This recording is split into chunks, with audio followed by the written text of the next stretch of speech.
Shalom saudara, selamat berjumpa kembali di dalam layar pesan pemimpin. Saya terus berdoa buat setiap kita, saudara dan saya, terus bisa merasakan kebaikan Tuhan dan pelindungan Tuhan, serta bisa merasakan bahwa Tuhan ada di dalam kehidupan kita hari demi hari. Saudara, hari ini saya akan membagikan sebuah cerita favorit saya, yang sejak saya kecil saya selalu terinspirasi oleh cerita itu. Cerita ini adalah cerita tentang Daud melawan Goliat, saudara. Kita semua sudah familiar dengan cerita itu, bahwa Daud seorang anak yang dikatakan imut-imut, pipinya kemerahan, anak yang polos, menghadapi Goliat, seorang tentara yang badannya besar, kemudian terlatih, dan juga ditakuti oleh banyak orang, memiliki prestasi-prestasi yang luar biasa. Tetapi Daud memiliki ketenangan yang luar biasa, saudara. Yang menginspirasi saya adalah bagaimana seorang Daud yang sangat tidak berpengalaman, yang pengalamannya hanya seorang penggembala, bisa tenang menghadapi Goliat. Sementara kalau saudara baca di cerita, seluruh bangsa Israel, tentara Israel yang saya percaya juga sudah terlatih dan tegap, mereka semua ketakutan menghadapi Goliat. Bahkan Saul pun takut. Tetapi Daud bisa dengan tenang tetap menghadapi Goliat. Dia mendatangi Goliat dengan alat yang sekadarnya. Sampai bahkan Goliat pun tersinggung dan berkata, "Anjingkah aku sampai kamu mendatangi aku sampai pakai tongkat?" Dia tersinggung, saudara. Kenapa? Karena Daud dengan kesederhanaannya dia datang menghadapi masalahnya. Nah, saudara, sebuah ketenangan yang menginspirasi dalam kehidupan saya. Dan kenapa saya membagikan kepada saudara? Karena seringkali dalam kehidupan saya tentu saja ada masalah-masalah yang saya hadapin. Dan seringkali ada beberapa masalah yang waktu saya hadapi sedemikian besar, berasa berat, berasa seperti kayaknya susah, impossible untuk saya bisa taklukkan. Sebuah masalah yang bagi saya kayak perang, keputusannya sungguh berat, pergumulannya berat, saudara. Tapi sewaktu kali saya menghadapi masalah seperti itu, saya teringat dengan cerita Daud ini. Dan kemudian saya menjadi tenang. Nah, saya akan bagikan sebuah ayat kepada saudara yang selama ini menjadi pegangan saya sewaktu saya menghadapi permasalahan dan persoalan. Ayatnya ada di Keluaran 14, ayat yang ke-14. Saya akan bacakan buat saudara. Tuhan akan berperang untuk kamu dan kamu akan diam saja. Dalam bahasa Inggrisnya berkata begini, "The Lord shall fight for you and you shall hold your peace." Saya suka terjemahan bahasa Inggrisnya karena dalam bahasa Inggrisnya ditulis shall hold your peace. You shall hold your peace. Kamu akan tetap tenang. Hold your peace. Kamu akan tetap memegang ketenangan. Kamu akan tetap tenang. Seperti halnya Daud yang sedang menghadapi Goliat. Dia bisa tenang karena dia memiliki sebuah kepercayaan bahwa Tuhan dia, Allah yang dia sembah, yang saat itu bersama dengan dia, mampu menaklukkan Goliat. Bahwa Tuhannya mampu mengalahkan musuh yang membuat Israel gemetar sekalipun.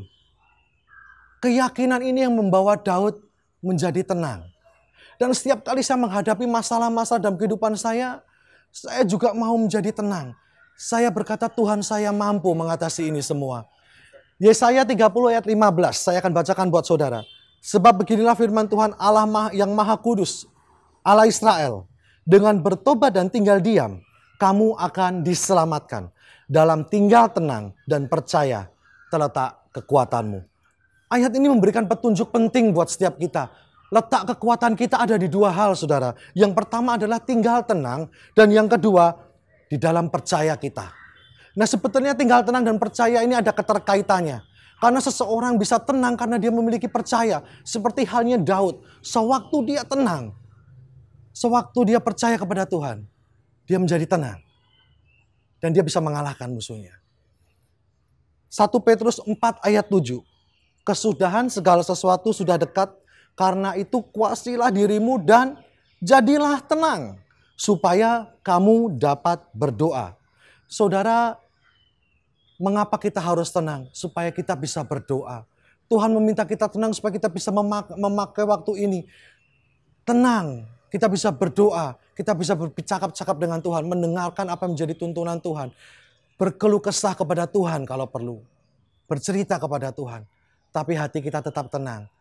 Seperti tadi saya sudah ceritakan, tenang itu adalah sebuah manifestasi dari kepercayaan kita. Sewaktu kita percayakan sesuatu, maka kita akan menjadi tenang. Seperti halnya anak saya percaya kepada saya seorang bapaknya. Kalau bapaknya ini akan membela dia, maka dia akan tenang sewaktu menghadapi sesuatu. Karena dia tahu bapaknya ini mampu mengatasi. Demikian halnya saudara, sewaktu kita menghadapi masalah dalam kehidupan kita. Tuhan berkata, jadilah tenang. I can handle this. Saya bisa menghandle ini, kata Tuhan. Jadi saudara, mari hari-hari ini, apapun yang sedang bergelora di dalam kehidupan kita, apapun yang sedang kita hadapi, mari kita belajar seperti Daud. Saudara dan saya, kita berdua belajar, kita sama-sama belajar. Menjadi seperti Daud, bisa tenang, kalem, karena kita tahu bahwa Allah kita bisa mengatasi ini. Dan kita bisa menghardik masalah itu jauh dari kehidupan kita. Matius 17 ayat 20 berkata, ia berkata kepada mereka, karena kamu kurang percaya. Sebab aku berkata kepadamu, sesungguhnya sekiranya kamu memiliki iman sebesar biji sesawi saja, kamu dapat berkata kepada gunung ini, pindah dari tempat ini ke sana. Maka gunung ini akan pindah dan tak akan ada yang mustahil bagimu. Ini yang berbicara Tuhan Yesus. Bahwa saat kita memiliki iman, kita memiliki percaya, maka kita bisa memindahkan gunung. Bahkan Tuhan berkata, tidak ada yang mustahil bagi kita. Saudara, mari dalam situasi apapun kita tetap tenang. Karena kita punya Allah yang dahsyat. Dan mari tetap percaya. Karena iman kita mampu memindahkan segala sesuatunya. Bahkan Tuhan berkata, tidak ada yang mustahil buat setiap kita. Mari kita berdoa. Bapak yang baik, terima kasih buat pagi hari ini kalau kami sudah mendengarkan tuntunan dari Tuhan. Kami minta saat ini Tuhan hadir bersama kami, memberikan ketenangan di dalam hati dan pikiran kami. Saat ini mungkin hati kami dan pikiran kami sedang galau dan kacau dengan segala permasalahan yang kami hadapi. Tapi pagi hari ini kami minta ya Tuhan, Kau datang kepada kami. Berikan kami ketenangan, berikan kami kekuatan, berikan kami kepercayaan yang lebih, bangun iman kami lebih lagi ya Tuhan. Mampukan kami terus bertahan di dalam kepercayaan kami kepada Tuhan. Tunjukkan bagi kami Tuhan kalau Tuhan masih bersama dengan kami. Kami percaya ya Tuhan Yesus. Saat kami tenang, saat kami menghadapi masalah-masalah kami. Kami percaya Tuhan yang berperang bagi kami. Engkau yang membuka jalan bagi kami. Dan kami akan keluar sebagai pemenang. Kami serahkan kehidupan kami di dalam tangan dan kasih-Mu. Di dalam nama Tuhan Yesus kami berdoa. Amin. Tuhan Yesus memberkati.